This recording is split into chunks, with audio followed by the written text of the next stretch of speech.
Hello students, I am Hardik Sheta from Saraswat international academy Vapi. आज हम standard 12 subject physics chapter number 7 alternating current को आगे बढ़ाते हैं। तो आज का टॉपिक है रेजोनेंस, ठीक है। और उसके बाद पढ़ने वाले हैं शार्पनेस ऑफ रेजोनेंस। तो सबसे पहले आपने 11th स्टैंडर्ड में ये वर्ड सुना होगा रेजोनेंस। रेजोनेंस का मतलब क्या है? सपोज कोई एक पार्टिकल है, वो कोई एक स्पेसिफिक फ्रीक्वेंसी से ऑसिलेट कर रहा है, ठीक है। और अगर एक्सटर्नल फोर्स, एक्सटर्नल एजेंसी जो उसको एनर्जी सप्लाई कर रही है, उसकी फ्रीक्वेंसी और ये ऑसिलेटिंग फ्रीक्वेंसी अगर सेम हो जाए तो हम यहाँ पे एम्पलीट्यूड इंक्रीज कर सकते हैं।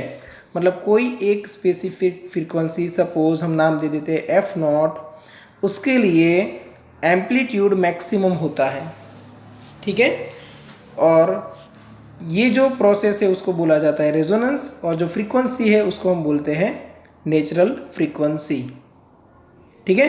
तो कुछ ऐसा ही हम यहाँ पे करने वाले हैं RLC सीरीज सर्किट में, क्योंकि RLC सीरीज सर्किट में हमें पता है कि वोल्टेज एंड करंट है वो ऑसिलेट हो रहे हैं प्लस और माइनस IM, और वोल्टेज के लिए बोला जाए तो प्लस और माइनस VM के बीच में, ठीक है। अगर ये ऑसिलेशन का एम्पलीट्यूड, मतलब जो मैक्सिमम करंट है वो हमें इंक्रीज करना है, तो जो सोर्स जो एनर्जी प्रोवाइड कर रहा है उसकी फ्रीक्वेंसी, मतलब ये सोर्स की फ्रीक्वेंसी और यहाँ पे ऑसिलेशन की फ्रीक्वेंसी हमें मैच करानी पड़ेगी, ठीक है। तो कोई एक ऐसी फ्रीक्वेंसी हमें मिल सकती है जहाँ पे मुझे करंट का जो एम्पलीट्यूड है वो मैक्सिमम मिले, तो ये प्रोसेस को हम बोलेंगे रेजोनेंस, ठीक है। अभी हमने जो फॉर्मूला डिराइव किया था वो समझो। चलो, IM इक्वल टू क्या था? VM डिवाइड बाई Z, ठीक है। यहाँ पे मैं मैथमेटिकल स्टेप्स आपको एक्सप्लेन कर रहा हूँ, आपको नोट्स बनानी है टेक्स्ट बुक से, ठीक है। थोड़ा बहुत एक्सप्लेनेशन आपको अपना खुद का ऐड करना पड़ेगा। अब यहाँ पे VM divide by mode Z क्या मिला था? Z की वैल्यू क्या थी? तो under root R² plus XC minus XL square, ठीक है। ये फॉर्मूला है हमारे पास। ये फॉर्मूला में हमें क्या करना है? करंट मैक्सिमम करना है, ठीक है। अब करंट मैक्सिमम करने के लिए ये जो लोअर स्टेप आपको नज़र आ रहा है वो मिनिमम होना चाहिए। अब मिनिमम कैसे करें? समझो कि हमारे पास जो VM है, R की वैल्यू, L की वैल्यू, C की वैल्यू, ये सब फिक्स है, इसमें हम कोई वेरिएशन नहीं ला सकते। बट हाँ, अगर XC की बात करें तो उसमें 1/ωc है, XL की बात करें तो ωL है। तो यहाँ पे C एंड L ये दोनों फिक्स है, तो हम वेरी कर सकते हैं यहाँ पे ओमेगा, ठीक है। मतलब कोई एक एंगुलर फ्रीक्वेंसी के लिए ये जो टर्म है वो मिनिमम होना चाहिए ताकि करंट हमें मैक्सिमम मिले। चलो, तो करंट मैक्सिमम करना है तो Z मिनिमम के लिए ये पार्ट 0 होना ज़रूरी, क्योंकि XC माइनस XL में ही हम चेंज कर सकते हैं, और उसकी मिनिमम वैल्यू क्या हो सकती है? 0। नेगेटिव नहीं हो सकती क्योंकि स्क्वायर है, नेगेटिव होगी तो भी पॉजिटिव बनेगी, ठीक है। तो यहाँ पे हम एक स्टेटमेंट लिखेंगे for IM to be maximum, XC minus XL क्या होना चाहिए? 0। करंट मैक्सिमम होने के लिए XC माइनस XL क्या होना चाहिए? 0। मतलब यहाँ पे हम क्या कर रहे हैं? IM की मैक्सिमम वैल्यू ले रहे हैं, तो यहाँ पे IM और यहाँ पे ऊपर आप लिख दोगे मैक्सिमम तो चलेगा, ठीक है। अब सोचो XC इक्वल टू क्या होना चाहिए? XL, okay. तो ये XC इक्वल टू XL हो गया। अब XC की जगह पे क्या लिख सकते हैं हम? 1/ωc। बट यहाँ पे जो फ्रीक्वेंसी है उसको हम बोलने वाले हैं नेचुरल फ्रीक्वेंसी, इसलिए यहाँ पे ओमेगा नॉट कर देते हैं, ठीक है। 1/ωc equal to omega naught into L। तो ओमेगा नॉट को एक तरफ ले ले तो omega naught square equal to क्या बनेगा? 1/LC। दोनों तरफ अंडर रूट ले लेते हैं तो ओमेगा नॉट मिलेगा हमें 1/√LC, ठीक है। तो ये जो फॉर्मूला बना वो किसके लिए है, तो ये फॉर्मूला है नेचुरल एंगुलर फ्रीक्वेंसी के लिए, नेचुरल एंगुलर फ्रीक्वेंसी। और लिख के रखना है तो लिख लो, यहाँ पे इसका दूसरा नाम क्या बनेगा, natural resonance frequency, resonant frequency. ठीक है। चलो अब यहाँ पे ओमेगा नॉट की जगह पे मैं क्या लिख सकता हूँ, 2πf0, क्योंकि ओमेगा इक्वल टू 2πf होता है, ये 1/√LC। तो एफ नॉट का फॉर्मूला हमें क्या मिलेगा, 1/2π√LC। चलो तो हमें ये पता चला कि या तो आप ये फ्रीक्वेंसी रखो या तो उस हिसाब से आप बोल सकते हो ये एंगुलर फ्रीक्वेंसी रखो। ये दो चीज़ ऐसी है, दो पैरामीटर ऐसे हैं जहाँ पे आपको करंट की वैल्यू मैक्सिमम मिलेगी। ठीक है। ओके, अभी एक क्वेश्चन ये होगा कि ये सब हम कर क्यों रहे हैं, ठीक है ना, रेजोनेंस कराने का क्या मतलब और उसका क्या यूज़ है। तो समझो कि यहाँ से हम फ्रीक्वेंसी सिलेक्शन के लिए एक डिवाइस बना सकते हैं जिसको हम बोलते हैं ट्यूनर सर्किट। ठीक है।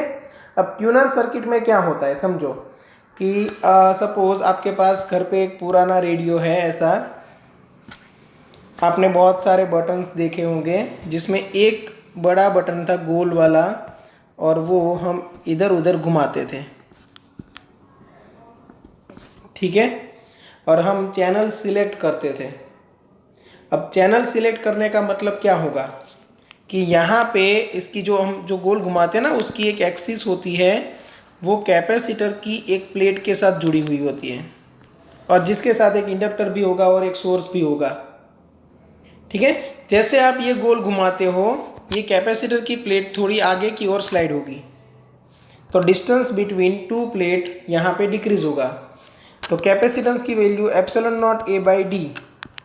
ठीक है। डिस्टेंस डिक्रीज हुआ तो कैपेसिटेंस इंक्रीज हुआ, और कैपेसिटेंस इंक्रीज हुआ तो F0 इक्वल टू 1/2π√LC। अभी जो हमने फॉर्मूला डिराइव किया उसमें कैपेसिटर में चेंज आया, कैपेसिटर में चेंज आएगा उस हिसाब से फ्रीक्वेंसी में चेंज आएगा, और फ्रीक्वेंसी चेंज हुई और एक स्पेसिफिक फ्रीक्वेंसी पे आपको करंट मैक्सिमम मिला, मतलब वहाँ पे सिग्नल है वो रिसीव होगा। मतलब एक स्पेसिफिक फ्रीक्वेंसी का सिग्नल आप रिसीव करते हो, इसीलिए वही चैनल में जो ब्रॉडकास्ट हो रहा है वो आपको सुनाई देता है। ठीक है। मतलब वो लोग जो ट्रांसमिट करते हैं वो आपने रिसीव करना स्टार्ट कर दिया। इसीलिए देखना, जब तक ये फ्रीक्वेंसी मैच नहीं होगी, ये जो F0 है उतनी फ्रीक्वेंसी आप यहाँ पे रेडियो में सेट नहीं करते, तब तक आपको क्लियर वॉइस सुनाई नहीं देगा। ठीक है। जैसे ही ये फ्रीक्वेंसी आपने सेट कर दी, सपोज उन लोगों की ट्रांसमिटिंग फ्रीक्वेंसी है 92.7 मेगाहर्ट्ज, आता था ना ऐसा कुछ, 92.7 रेड FM ऐसा कुछ। ठीक है। तो वो लोग इतनी फ्रीक्वेंसी ट्रांसमिट करते हैं और आपको ये F0 इक्वल टू 1/2π√LC की हेल्प से उसमें एक कंपोनेंट में आप वैल्यू चेंज करा के सेम फ्रीक्वेंसी मैच कराते हो। अगर इतनी फ्रीक्वेंसी यहाँ पे ये फॉर्मूला के हिसाब से मैच हो गई, मतलब जो ट्यूनर सर्किट है वो ये सिग्नल को एक्सेप्ट करेगा और रिसीवर सर्किट के अंदर आने देगा, और जैसे ये सिग्नल रिसीवर सर्किट के अंदर आया, बाकी की प्रोसेस स्टार्ट हो जाएगी, जैसे एम्पलीफिकेशन है, डिकोडिंग है, ये सब।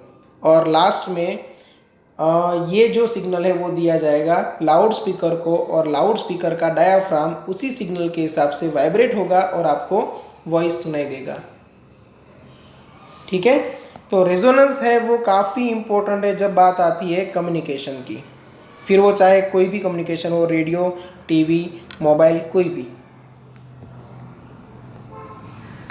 ठीक है। तो चलो यहाँ पे हमें सिर्फ इतना पता चला कि ये जो फ्रीक्वेंसी है वो सेट कराने से करंट मैक्सिमम होता है, और करंट मैक्सिमम होगा तो जो आपने प्रोग्रामिंग किया हुआ है कि अगर कोई एक फ्रीक्वेंसी पे करंट मैक्सिमम हो जाए तो फिर सिग्नल को रिसीव करना है वो एक्टिवेट हो जाएगा।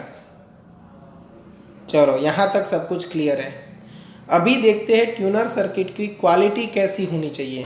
ट्यूनर सर्किट की क्वालिटी कैसी होनी चाहिए, तो उसके लिए हम एक थियरी पढ़ने वाले हैं, शार्पनेस ऑफ रेजोनेंस। अभी स्टार्ट करते हैं शार्पनेस ऑफ रेजोनेंस। ठीक है, चलो वाई एक्सिस पे हम रखेंगे मैक्सिमम करंट IM एम्पियर में। ठीक है, और एक्स एक्सिस पे हम रखेंगे ओमेगा रेडियन पर सेकेंड में। ओके, और यहाँ पे देखो, जहाँ पे आपको IM की वैल्यू मैक्सिमम मिली, वो जो फ्रीक्वेंसी है उसको हम बोलते हैं नेचुरल फ्रीक्वेंसी या तो resonant frequency omega naught. Clear, मतलब यहाँ से यहाँ तक का जो मैग्नीट्यूड है वो क्या है, ओमेगा नॉट। चलो यहाँ तक क्लियर है। अब देखो ट्यूनर सर्किट कैसे वर्क करती है वो समझो। सपोज कोई एक पर्सन है जो सिग्नल ट्रांसमिट करता है, या तो कोई एक चैनल, ठीक है, और वो सिग्नल की फ्रीक्वेंसी है सपोज 200 मेगाहर्ट्ज। ठीक है ना। अब उसने सिग्नल कुछ ऐसा आपको सेंड किया, ये सिग्नल आपके पास उन्होंने सेंड किया, आपने यहाँ पे रिसीव किया, सिग्नल देखा तो आपको पता चला कि उन्होंने जो सेंड किया था उससे तो काफ़ी डिफरेंट है, ऐसा ऐसा हो जाएगा। ठीक है, तो ऐसा क्यों, तो ऐसा इसीलिए क्योंकि नॉइज़ जनरेट होता है। ठीक है, ऐसा भी नहीं होगा, एक्चुअली ऐसा हो जाएगा। अब नॉइज़ जनरेट होता है इसलिए सिग्नल का शेप है वो चेंज हो गया। साथ में अगर आप इसको करेक्ट करते हो, इसमें से वापस ये शेप लाने की ट्राई करते हो, उसके लिए भी बहुत सारी प्रोसेस है, पिक डिटेक्टर में से पास कराना पड़ता है, डीमॉड्यूलेशन बहुत सारी है, और आप आगे जाके अगर कम्युनिकेशन नाम का चैप्टर पढ़ते हो तो आएगा। तो अगर आप ये चेंज करते हो और वापस उसी शेप में लाने की ट्राई करते हो, तब आपको पता चला कि उसकी फ्रीक्वेंसी हो गई 198 मेगाहर्ट्ज, है ना। अगर आपने ओमेगा नॉट सिलेक्ट किया हुआ है तो आपका रिसीवर ये एक्सेप्ट नहीं करेगा, क्योंकि ये ओरिजिनल फ्रीक्वेंसी नहीं है। सिग्नल ओरिजिनल है बट उसकी फ्रीक्वेंसी में थोड़ा वेरिएशन आ गया, 200 की जगह पे बन गया 198।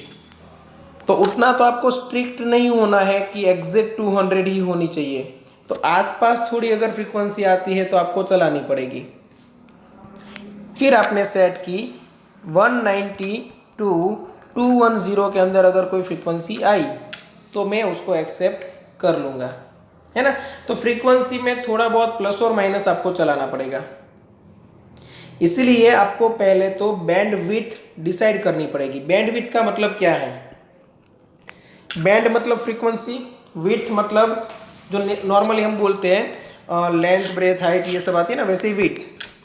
तो आपको डिसाइड करना पड़ेगा कि मैं 190 से लेके 210 तक, मतलब यहाँ से यहाँ तक कितनी विड्थ हुई, 20 मेगाहर्ट्ज की।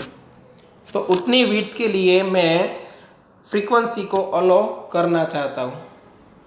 ठीक है, तो आप जो अपनी RLC सर्किट है उसमें भी कुछ ऐसा सेट करने की ट्राई करोगे, तो आप क्या करोगे कि ये जो आपको फ्रीक्वेंसी मिल रही है ओमेगा नॉट, वहाँ पे IM की वैल्यू क्या है, मैक्सिमम है। ठीक है, फिर आप क्या करोगे, हाफ पावर पे कौन सी फ्रीक्वेंसी मिलती है वो चेक करोगे। चलो, पावर का फॉर्मूला क्या होता है, I²R होता है ना। पावर का फॉर्मूला होता है I²R। अगर मुझे पावर हाफ करना है तो क्या करना पड़ेगा, तो करंट है उसमें डिवाइड बाय √2 कर दो। तो यहाँ पे जो पावर मिलेगा वो क्या मिलेगा, P/2, क्योंकि √2 का स्क्वायर नीचे 2 होगा। तो पावर हाफ होता है, वहाँ पे चेक करो कि कौन सी फ्रीक्वेंसीज है। तो फिर हमने चेक किया कि यहाँ पे सपोज करंट की वैल्यू है वो डिवाइड बाय √2 समथिंग मिल रही है करंट की वैल्यू, और उसके लिए हमें दो फ्रीक्वेंसी यहाँ पे मिली, एक है ω1, एक है ω2। किसी को भी आप कोई भी नाम दे सकते हो, हम टेक्स्ट बुक के हिसाब से जाएंगे, तो टेक्स्ट बुक में जो नाम दिए हैं वो नाम हम देंगे। ठीक है, तो ये सपोज ω1 है, ये ω2 है, और वहाँ पे मुझे जो करंट मिलता है वो मैक्सिमम वैल्यू से थोड़ा कम, कितना है, तो डिवाइड बाय √2 जितना। ठीक है। और आई एम मैक्स डिवाइड बाई √2 मिले वैल्यू, ऐसी हमारे पास दो फ्रीक्वेंसीज है, ω1 एंड ω2। अब आप क्या करना चाहते हो कि ये मिनिमम फ्रीक्वेंसी, ये मैक्सिमम फ्रीक्वेंसी, यहाँ के बीच में मतलब इतने एरिया में जितनी भी फ्रीक्वेंसीज है उनको आप रिसीव करना चाहते हो। मतलब अगर करंट की value I M max divide by √2 से ज़्यादा हुई तो आप एक्सेप्ट करोगे। तो आप अपनी सर्किट के प्रोग्रामिंग में भी ऐसा प्रोग्राम डालोगे कि अगर आई एम मैक्स हमने जो पहले से डिसाइड किया हुआ मैक्सिमम करंट है उससे √2 डिवाइड बाई √2 या तो उससे ज़्यादा करंट मिले, अगर करंट की वैल्यू इतना या तो उससे ज़्यादा मिले तो आप सिग्नल को रिसीव करोगे, तो आप सिग्नल को एक्सेप्ट करोगे। समझ में आया? मतलब आपका काम हो गया कि यहाँ से लेके यहाँ तक की सारी फ्रीक्वेंसी को हमने रिसीव किया। ठीक है, चलो यहाँ तक सब कुछ क्लियर है। अभी डेरिवेशन पे आते हैं। ओके, तो यहाँ पे ω1 और ω2 के बीच में गैप कितना है वो समझो। तो सबसे पहले ये जो ω0 एंड ω1 के बीच में गैप है उसको हम बोलेंगे डेल्टा ओमेगा। ω2 एंड ω0 के बीच में जो गैप है वो भी कितना है, डेल्टा ओमेगा। तो ये टोटल बैंडविड्थ कितनी हुई, 2 डेल्टा ओमेगा। और ये जो 2 डेल्टा ओमेगा वैल्यू है उसको हम बोलते हैं हाफ पावर बैंडविड्थ। ऐसा क्यों नाम पड़ा, क्योंकि ये जो बैंडविड्थ है उसके लिए हमें पावर हाफ मिलता है। क्लियर? ओके, ω1 की वैल्यू क्या होनी चाहिए, ω1 की वैल्यू क्या होनी चाहिए? तो यहीं से समझ लो कि टोटल ω0 तो यहाँ से यहाँ तक है ही, इतना ω0 है, और ये ऊपर से प्लस एक्स्ट्रा कितना डेल्टा ओमेगा, मतलब यहाँ पे ω0 प्लस डेल्टा ओमेगा और ω2 की वैल्यू रहेगी ω0 माइनस डेल्टा ओमेगा। क्लियर? ये सब बातें ध्यान में रखना। अभी हम डेरिवेशन स्टार्ट कर रहे हैं तो काम लगेगा। ठीक है, चलो। तो आई एम की वैल्यू क्या है, आई एम के फॉर्मूला से ही स्टार्ट करते हैं। तो V M divide by √ r² plus हम यहाँ पे लिख सकते हैं ω_L minus 1/ωc whole square. देखो 1/ωc minus ω_L whole square भी कर सकते हैं, क्योंकि ये स्क्वायर है ना, तो नेगेटिव वैल्यू आएगी तो भी पॉजिटिव बनने वाली है।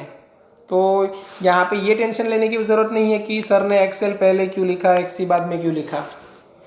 ठीक है, अभी बात करेंगे एट रेजोनेंस। चलो, at resonance XC equal to क्या होता है, XL। और XC अगर XL हो गया तो Z इक्वल टू क्या बन जाएगा, R। क्यों R बनेगा, क्योंकि यहाँ पे ये पार्ट 0 हो गया। अगर ये पार्ट 0 हो गया तो Z की वैल्यू क्या बन जाएगी, R। और ZR बन गया तो IM की जो मैक्सिमम वैल्यू मिलती है वो क्या मिलेगी हमें, सिर्फ VM डिवाइड बाई R, वो मिलेगी हमें VM डिवाइड बाई R। इसको नाम दे देते हैं इक्वेशन 1। ठीक है, अभी बात करेंगे हाफ पावर फ्रीक्वेंसीज की।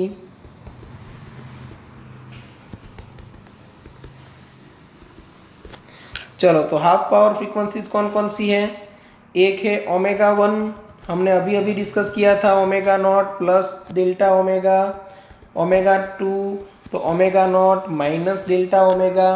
क्लियर? डेरिवेशन को भी इसी वे में आपको आगे बढ़ाना है। सबसे पहले I M equal to V M divide by Z की वैल्यू रख दो। एट रेजोनेंस आप बोल दो कि आर इक्वल टू क्या, सॉरी जेड इक्वल टू क्या बनेगा, आर बनेगा। तो आई एम की मैक्सिमम वैल्यू क्या बनेगी, V M divide by R. उसके बाद हाफ पावर फ्रीक्वेंसीज डिफाइन कर दो, ω1 एंड ω2। अब ये डिफाइन हो गई, तो कोई एक फ्रीक्वेंसी पे आप अपना डेरिवेशन आगे बढ़ाओ।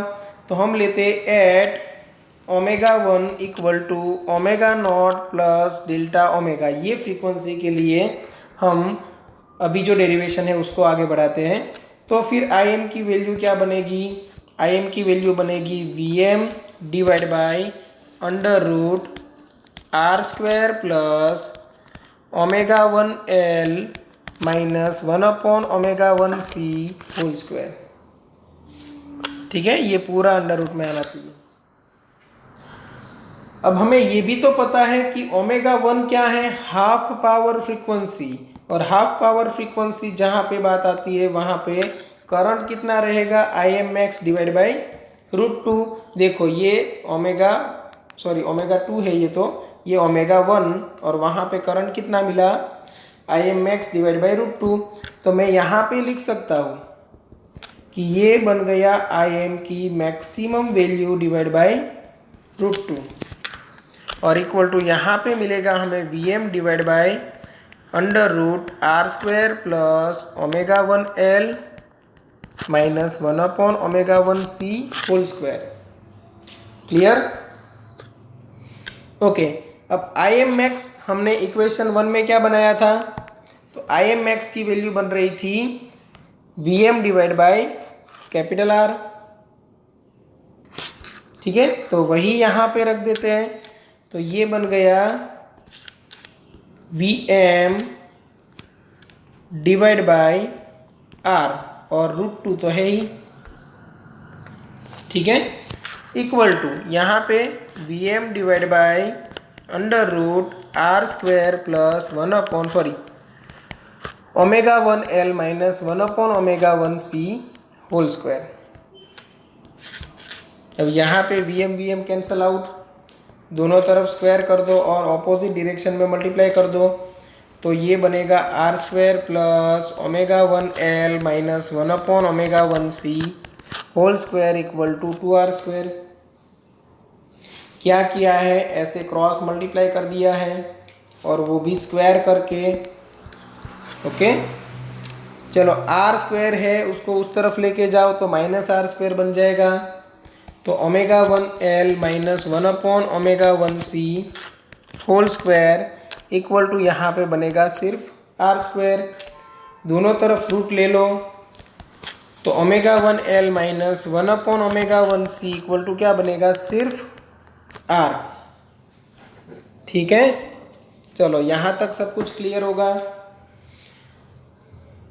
ओके, अभी जो ये फॉर्मूला आ गया वहाँ से आपको क्या करना है, ओमेगा 1 की वैल्यू डाल देनी है।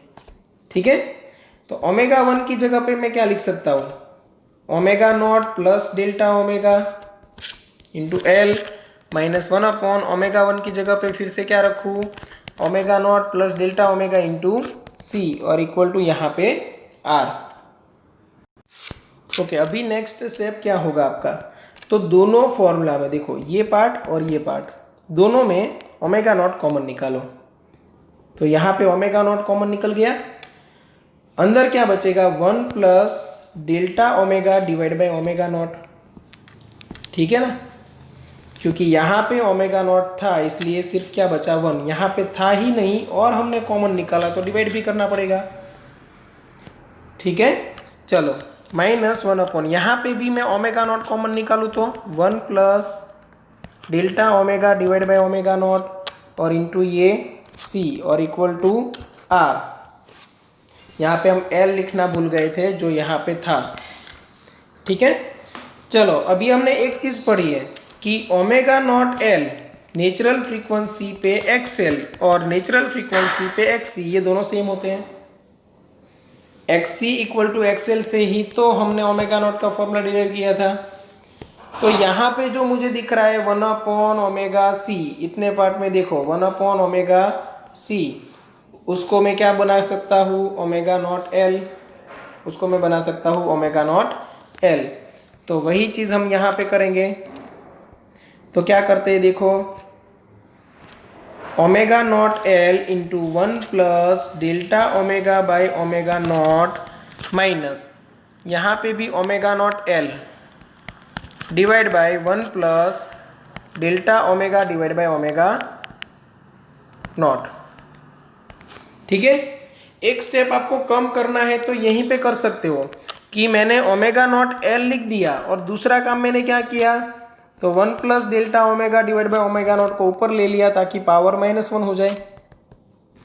ठीक है, और यहाँ पे साथ में इन ब्रैकेट रीजन लिख के रखो कि 1 अपॉन ओमेगा नॉट सी था, उसकी जगह पे मैंने किया है ओमेगा नॉट एल।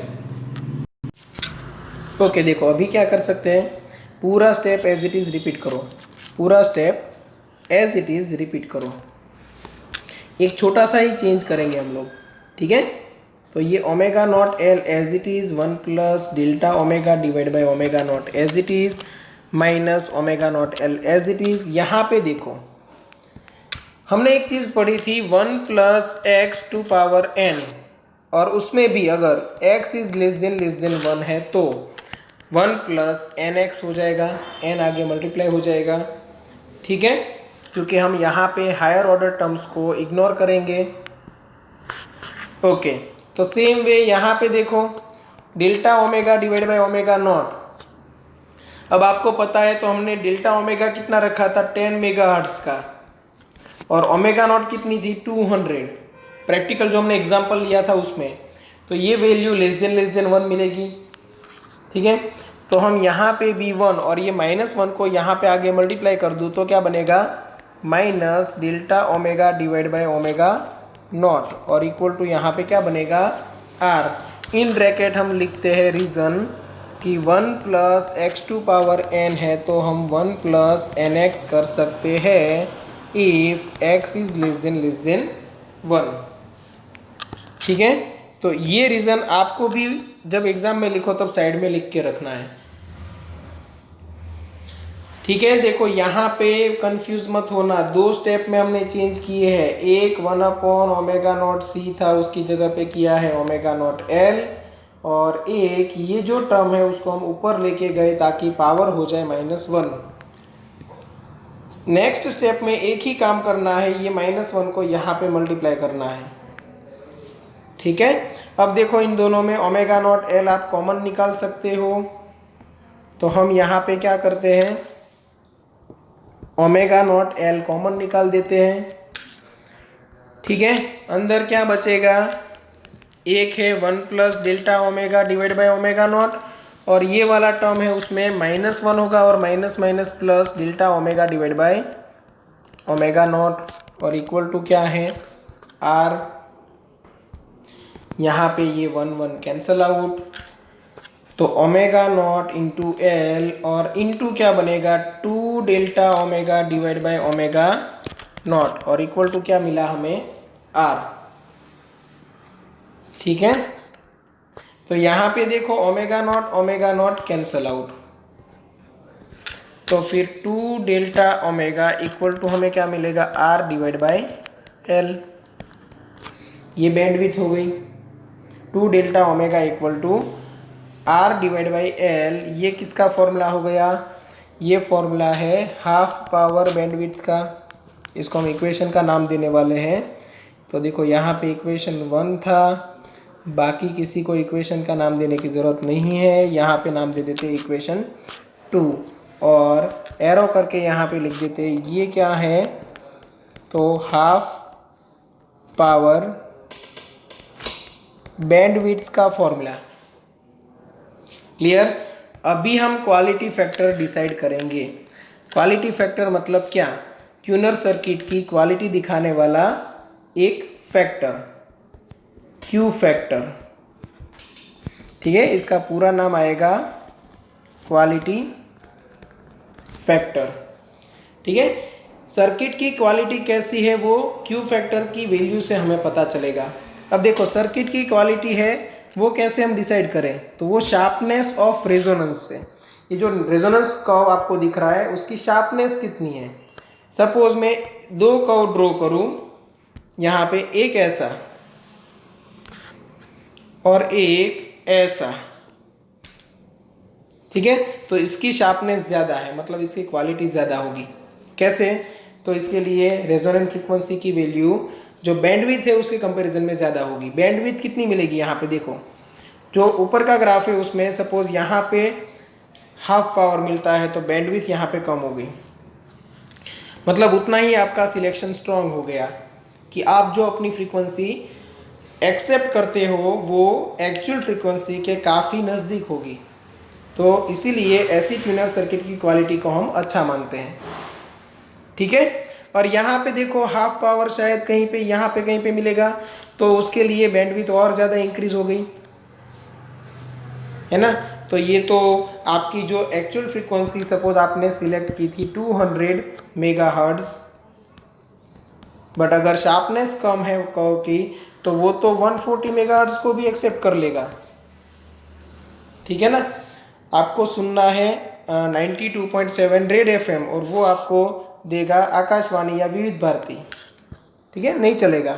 तो यहाँ पे क्वालिटी डिसाइड होगी कोई भी ट्यूनर सर्किट की वो क्वालिटी फैक्टर से, और उसमें बैंडविड्थ जितनी हो सके उतनी नेचुरल फ्रीक्वेंसी की कंपैरिजन में कम होनी चाहिए। इसलिए बैंडविड्थ आएगा नीचे और नेचुरल फ्रीक्वेंसी आएगा यहाँ पे रेशियो में ऊपर। तो यहाँ पे आएगा नेचुरल फ्रीक्वेंसी और यहाँ पे आएगा हाफ पावर बैंडविड्थ। अगर आपको बोला जाए क्वालिटी फैक्टर डिफाइन करो तो भी आपको यही लिखना है, the ratio of natural frequency of tuner circuit to half power bandwidth is known as quality factor. ठीक है, अब नेचुरल फ्रीक्वेंसी रेजोनेंट फ्रीक्वेंसी लिखो तो ये ओमेगा नॉट और हाफ पावर बैंडविड्थ क्या थी 2 डेल्टा ओमेगा। अब ओमेगा नॉट तो है ही, 2 डेल्टा ओमेगा इक्वेशन 2 की हेल्प से क्या लिख सकते हो R बाई एल। तो यहाँ पे आएगा R बाई एल, तो ये बनेगा omega naught L divide by R। तो ये हो गया एक क्वालिटी फैक्टर का फॉर्मूला, और जितनी क्वालिटी फैक्टर की वैल्यू ज़्यादा उतनी ही ट्यूनर सर्किट की क्वालिटी अच्छी। चलो यहाँ तक क्लियर। अभी देखो इसी में थोड़ा वेरिएशन लेके आते हैं। तो Q equal to omega naught की जगह पे मैं क्या लिख सकता हूँ 1/√LC, यहाँ पे L डिवाइड बाई R है ना।